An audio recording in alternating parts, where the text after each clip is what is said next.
వాళ్ళకి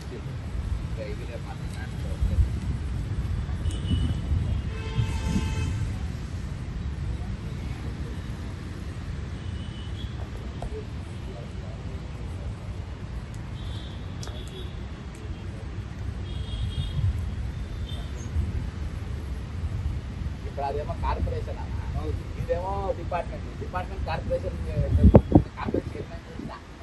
ఆర్టీసీ కాదు, property corporation చైర్మన్కు సంబంధం లేకుంటే అది స్వయం ప్రాతిపదికన పంపుతాం. దానికి పోలీసు వాళ్ళకే వచ్చేది పంపుతాయి, ఓన్లో రిక్రూట్మెంట్ ఉన్నాయి, డిఏలు ఉన్నాయి, పని చేసుకోవాల్సిన పని కొంచెం పని వాళ్ళకి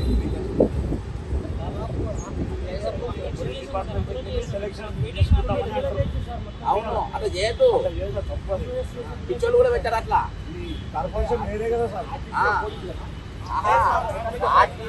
మెకానిక్ నౌకర్లు వీళ్ళకి ఇయ్యడానికి ఆ నౌకర్లు నేను తీసుకోమని చెప్పి పోలీసు అప్ప చెప్పి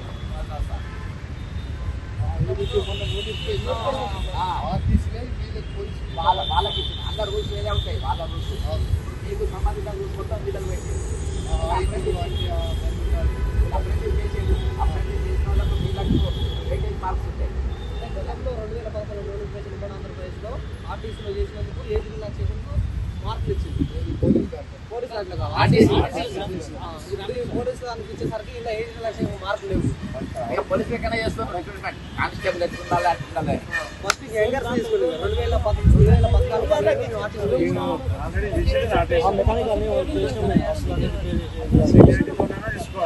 మాకు అదే ఆశ ఉంటుంది.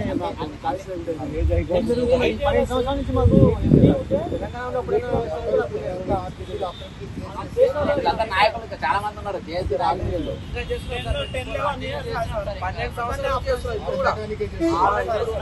మెకానిక్ ఫిల్ చేయాలంటే డిపార్ట్మెంట్ నుంచి ఫిల్ చేస్తుంది కాబట్టి దానికి మీకు అంతా క్రైటీరియా సేమ్ ఏజ్ బిలో ఉండాలి. 36 or 38 ఉండాలి. ఎంత ఉంది ఏజ్ ఇప్పుడు? కాదండి వాళ్ళు ఇచ్చిన 2000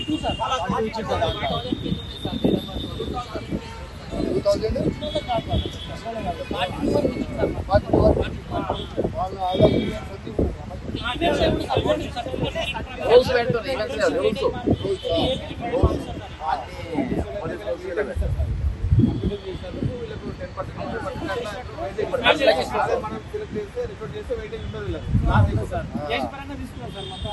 చెప్పిన అలా వెయిటేజ్ ఏమి ఉండదు అని చెప్పి సంతకాలు పెట్టించి వెనకాల వైట్ పేపర్ ఉంది చూడండి.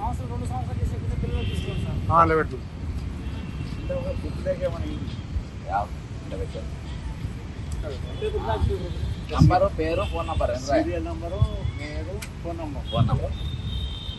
మెకానిక్ 17,000 మంది ఉన్నారు వీళ్ళు మొత్తం అంటే తెలంగాణ 26,000 మంది 1000 ఉన్నారు వీళ్ళు అప్రెంటిస్. రాత్రి ఫోన్ ఎత్తిన నేను 5 వచ్చింది నా దగ్గరికి.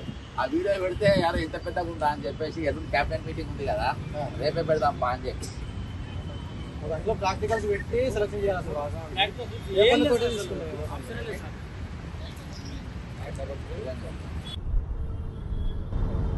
తెలంగాణ ప్రజలందరికీ నమస్కారం.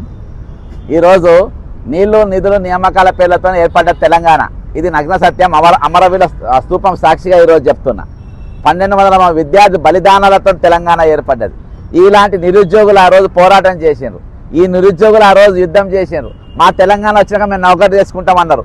వీళ్ళు ఆనాడే అప్రెంటిస్లో ఉన్నోళ్ళు, వీళ్ళంతా ఆర్టీసీలో అప్రెంటిస్లో చేసిన వాళ్ళు, వీళ్ళంతా డిపోలల్లో వీళ్ళు పని చేసిన తర్వాత ఈరోజు లేక లేక లేక లేక ఈరోజు పోస్టులు పడ్డాయి. ఆ పోస్టులు దాదాపు 1700 పోస్టులు పడ్డాయి. 28,000 మంది అప్లై చేసిండ్రు. ఈరోజు వీళ్ళకు ఈరోజు ఏంటంటే అప్రెంటిస్ చేసిన వాళ్ళకు మరి వీళ్ళను వెయిటేజ్ మార్క్ కింద తీసుకుంటలేరు. ఈరోజు వాళ్ళ వయో పరిమితి కన్సిడర్ చేస్తలేరు. అన్నిటికంటే విచిత్రం ఏంటంటే ఈరోజు మహమ్మద్ బిన్ తుగ్లక్ కూడా చాలా తెలివైన వాళ్ళు అనుకుంటా. ఏంటన్నా ఆర్టీసీ అనేది ఒక కార్పొరేషన్. ఆర్టీసీ అనేది ఒక స్వయం ప్రాతిపత్తి గలటువంటి ఒక కార్పొరేషన్. నేను కూడా గతంలో కార్పొరేషన్ చైర్మన్గా చేసిన. ఒక కార్పొరేషన్ డిపార్ట్మెంట్ ఏ విధంగా పెత్తనం చేస్తుంది. మరి రేవంత్ రెడ్డి గారు తన దగ్గర హోంశాఖకు మరి ఇక్కడ ఉన్నదంతా కూడా ఏది మన ఆర్టీసీ ఉన్న రిక్రూట్మెంట్స్ మొత్తం through Telangana police recruitment board ద్వారా అందిస్తూ ఉంటారు. Already Telangana police recruitment board పైన అనేకమైన ఆరోపణలు ఉన్నాయి. 46వ జీవో విద్యార్థులు కానిస్టేబుల్ ఎన్నో ఆరోపణలు చేస్తూనే ఉన్నారు. వాళ్ళ మీద కేసులు కూడా వేసిండ్రు. అంతేకాకుండా గతంలో పోలీస్ కానిస్టేబుల్ నియామకాలలో కూడా అవకతవక జరిగినాయని చెప్పేసి వాళ్ళందరూ చెప్తా ఉన్నారు. అయినా కానీ ఈరోజు మళ్ళీ ఈ విద్యార్థి ఈ నిరుద్యోగులను తీసుకుపోయి మరి ఆర్టీసీ కార్పొరేషన్ ద్వారా నింపాల్సిన ఉద్యోగాలు తీసుకుపోయి రేవంత్ రెడ్డి గారి ఆయన హోంశాఖ ద్వారా నింపడానికి గల కారణం ఏంది? ఈరోజు నాకున్న డౌట్ ఏంటంటే, ఈరోజు రాత్రి అడ్వకేట్ శరత్ గారు కూడా మరి మనకు ఇందులోకి వచ్చిండ్రు, మరి లైవ్లోకి వచ్చిండ్రు. లైవ్లో ఆయన ఏం మాట్లాడిందంటే, ఈరోజు ఈ నౌకర్లు మొత్తం అంటే గతం మన కానిస్టేబుల్ ఏ విధంగా అవకతవకత జరిగినాయో అదే విధంగా వీటిని కూడా చేయాలని ఈరోజు రేవంత్ రెడ్డి గారు కావాలని మరి ఆంధ్రాకు సంబంధించినటువంటి అధికారి చేతుల ఇది పెట్టిండు. దీనివల్ల బాగా నష్టపోయింది. ఇప్పుడు కూడా రిక్రూట్మెంట్ ఫ్రీ అండ్ ఫేర్గా జరిగే అవకాశాలు కూడా లేవు అని ఈరోజు వీళ్ళందరూ కూడా చాలా పెద్ద అనుమానాన్ని వ్యక్తం చేస్తూ రేపటి దినాన క్యాబినెట్ మీటింగ్ ఉన్నది, ఎల్లుండి క్యాబినెట్ మీటింగ్ ఉంది కాబట్టి మేము అందరం రేపు సెక్రటరియట్కు పోతాము, చెలో సెక్రటరియట్ పోతాము, మా విన్నపాలు ఇస్తాము. ఈ రోజు మాకు వెయిటేజ్ మార్కులు ఎందుకు ఇస్తలేరు? రాత్రికి వెళ్ళి చాలా మంది ఫోన్ చేసిండ్రు. ఒకరికైతే 5 మార్కులే ఇచ్చిందట వెయిటేజ్ మార్కులు. అర్థమైందా? ఇలా చాలా ఎత్తున పెద్ద ఎత్తున నష్టపోతుండ్రు. ఏ విధంగా నష్టపోతుండ్రు? ఎందుకు ఈరోజు చెలో సెక్రటరియట్ అనేది పిలుపు ఎందుకు ఇచ్చిండ్రు? మరి మన మిత్రుడు చెప్తాడు. అభ్యర్థి నా పేరు సురేందర్ సార్, నా నల్గొండ జిల్లా. మాకు 2012 నుంచి ఇప్పటివరకు రిక్రూట్మెంట్ లేదు సార్. అయినా కానీ 2014 నుంచి 16 సార్ మేము అప్రెంటిషిప్ చేసి కూర్చున్నాం సార్. ఇప్పటివరకు మాకు ఉద్యోగాలు వేయలేదు. వేసిన ఉద్యోగాలు కూడా మాకు రాలేదు సార్. ఇది మాకు చాలా అన్యాయం చేసింది సార్. మమ్మల్ని ఇది పోలీస్ రిక్రూట్మెంట్ బోర్డుకి ఇవ్వడం మాకు చాలా దారుణమైన అన్యాయం జరిగింది సార్. ఇది ఆర్టీసీ యాజమాన్యం రిక్రూట్మెంట్ చేసినట్టయితే మాకు ఇంత అన్యాయం జరిగేది కదా సార్. ఇది మాకు అప్రెంటిషిప్ సర్టిఫికేట్ మీద వెయిటేజ్ మార్కులు ఇచ్చినట్టయితే ఉద్యోగాలు మాకే వచ్చాయి సార్. కాకుండా జిల్లాకు రిజర్వేషన్ ఇచ్చి కూడా మాకు అన్యాయం చేసింది సార్. ఇది చాలా దారుణమైన పరిస్థితుల్లో మేము ఉన్నాం సార్. అప్పటి నుంచి ఇప్పటి వరకు కూడా మేము వేరే పై చదువులకు పోలేదు, ఎక్కడ పోలేదు సార్. మేము ఆర్టీసీని నమ్ముకొని ఉన్నాం సార్ మొత్తం. అందరికీ నమస్తే. ఈ తెలంగాణ రాష్ట్రంలో ఏర్పడిన తర్వాతకి నీళ్లు నిధులు నియామకాలు అనేది ఏదైతే గత ప్రభుత్వం బోగస్ మాటలు చెప్పిందో, ఈ ప్రభుత్వం కాంగ్రెస్ ప్రభుత్వం ద్వారానైనా ఏమైనా మార్పు వస్తా అనుకుంటే అంతకన్నా బోగస్గా తయారైంది ఈ ప్రభుత్వం. మేము చేసే అప్పుడు అప్రెంటిస్ చేసినప్పుడు 3000 జీతంతో రాత్రి పగలని తేడా లేకుండా 18, 20, 19 సంవత్సరాల వయసులో మా రెక్కలు ముక్కలు చేసుకొని గొడ్డు సాగిరి చేసినాం ఆ రోజులలో. అయినా మమ్మల్ని పట్టించుకోకుండా గత ప్రభుత్వం నిర్లక్ష్యం చేసింది. ఈ ప్రభుత్వం కూడా ఇంత నిర్లక్ష్యం చేసేందుకు చాలా సిగ్గుచేటు. ఇప్పటికైనా ఆలోచించి రేవంత్ రెడ్డి ఏదైతే నిర్ణయం తీసుకుంటో ఆర్టీసీకే ఈ ఆర్టీసీ రిక్రూట్మెంట్ ఇవ్వాలని మా డిమాండ్. నిన్న ఎండీ గారితో మాట్లాడితే నాకు సంబంధమే లేదు, నేను కొత్తగా వచ్చినా అని చెప్తుండు. మంత్రి గారి కాడికి పోతే అసలు నాకు ఈ విషయంలో ఎలాంటి అవగాహన లేదని మంత్రి గారు చెప్తుండు. మరి ఎవరికి అవగాహన ఉందని రేవంత్ రెడ్డి గారు ఈ పోలీస్ రిక్రూట్మెంట్కి ఇచ్చారో అర్థం కావట్లేదు. మేము 3 లెటర్లు పెట్టినాము. ఆ లెటర్ ద్వారా ఇప్పటికి మాకు ఎలాంటి స్పందన లేదు. అందుకనే మాకు ఎలాంటి స్పందన లేదు కాబట్టి మేము చెలో సెక్రటేరియట్ పిలిపిస్తున్నాము. 5 తారీఖున లెటర్ పెట్టినాము. పోలీస్ పబ్లిక్ కమిషనర్కి 1 లెటర్ పెట్టినాము, ఆర్టీసీ ఎండీ గారికి 1 లెటర్ పెట్టినాము బస్ భవన్లో. ఈ 2 లెటర్లకు ఎలాంటి స్పందన లేదు కాబట్టి మా ఆర్టీసీ నిరుద్యోగులంతా చెలో సెక్రటేరియట్ పిలిపించినాము. జిల్లాల వారీగా చాలా మంది నష్టపోయారు. మహబూబ్నగర్ జిల్లాలో 91% ఉన్న ఒక ఎస్టీ క్యాండిడేట్కు ఉద్యోగం రాకపోవడం చాలా సిగ్గుచేటు. రిజర్వేషన్లో ఎస్సీ ఎస్టీలకు మొదటి ప్రియారిటీ ఇచ్చే ఉన్నది కానీ ఎస్సీ ఎస్టీలకు 91% వచ్చినా రాకపోవడం అనేది చాలా సిగ్గుచేటు. ఏ ప్రియారిటీనే తీసుకుందో పోలీస్ రిక్రూట్మెంట్ ఇప్పటికైనా మీడియా ముందుకు వచ్చి తెలియజేయాలి. మాకు న్యాయం జరగాలని, మాకు న్యాయం జరిగే వరకు ఈ పోరాటం ఆగదని కోర్టు ద్వారా కూడా మేము ముందుకెళ్తామని అన్న ద్వారా తెలియజేస్తున్నాము. అందరికీ నమస్తే.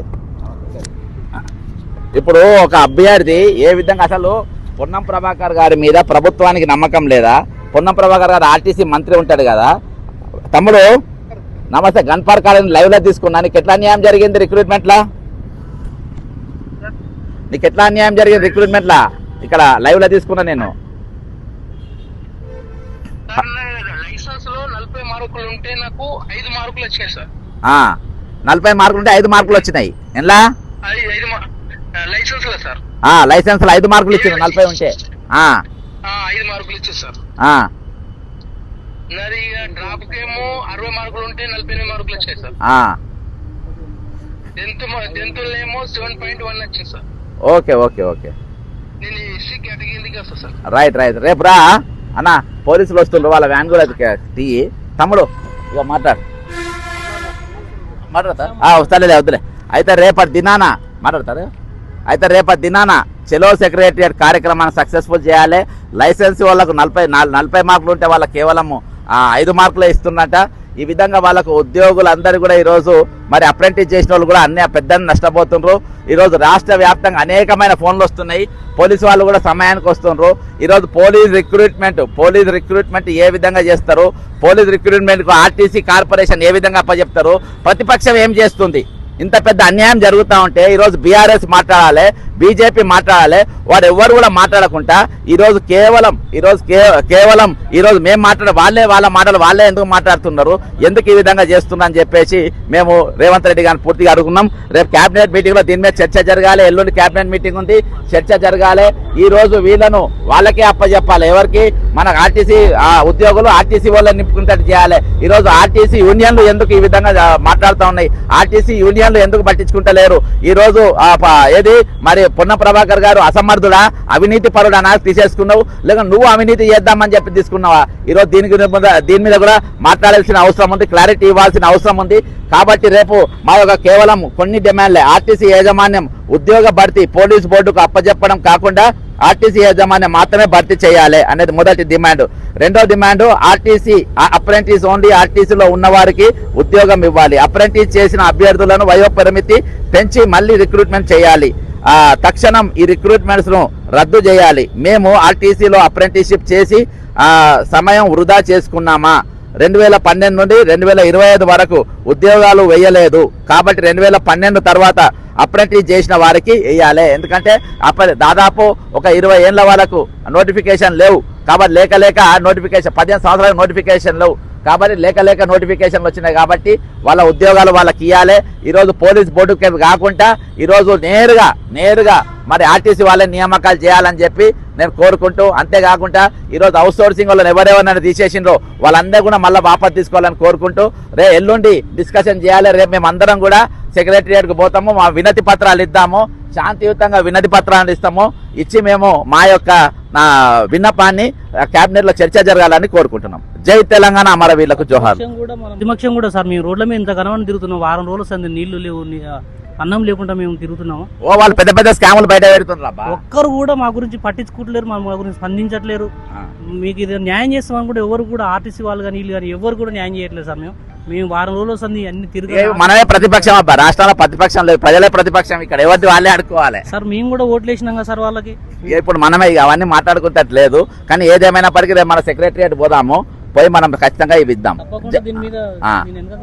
రైట్, చలో సెక్రటరియట్, రేపు చలో సెక్రటరియట్. జై తెలంగాణ, అమరవీరులకు జోహార్లు. మేరా భారత్ మహాన్ హై.